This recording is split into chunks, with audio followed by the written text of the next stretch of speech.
Abantwana abanengi abagula ngokomkhumbulo eSewula Afrikhapha abelatjhwa. Lokhu kuvezwe lirhubhululo elenziwe liZiko lezabentwana i-Children's Institute e-Yunivesithi yeKapa. Kanti irhubhululweli liveza nokuthi inengi labantwanaba abalitholi isizo lezepilo lokulatjhwa umkhumbulo.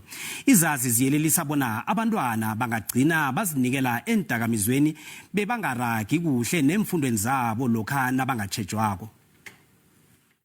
Umbiko we-child gauge uveza isithombe esimbi ngokungatjhejwa kwabantwana abagula ngokomkhumbulo enarheni lezombelele. Umbiko lo uveza bona abantwana abalitjhumi abagula ngokomkhumbulo munye kwaphela othola itjhejo lezepilo. Lokhu-ke kutjhiya 90% abantwana bangakelatjhwa ukubangela bona baqalane nemiraro nasele babadala. They may have missed out on school, they may have missed out on spending time with their friends, and that is disruptive and it is stressful. Omunye wababelethi abanabantwana abagula ngokomkhumbulo ngunina labantwana ababili u-Alfred Bartman.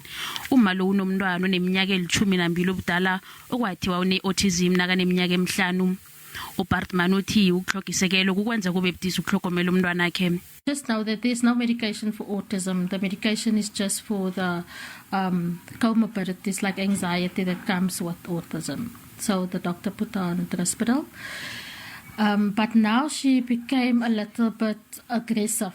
Udokotela umkhumbulo wenzinze Kimberly uthi ukungelatshwa namkha ukungatjhejwa kumuntu ogula ngokomkhumbulo kunomthelelo omumbi. Also know from research from abroad that childhood adversities such as maltreatment of children, it could be sexual, physical or otherwise abuse. Udokotela lo urage ngokuthi i-fetal alcohol syndrome ingezelela imrarweni oselikhona.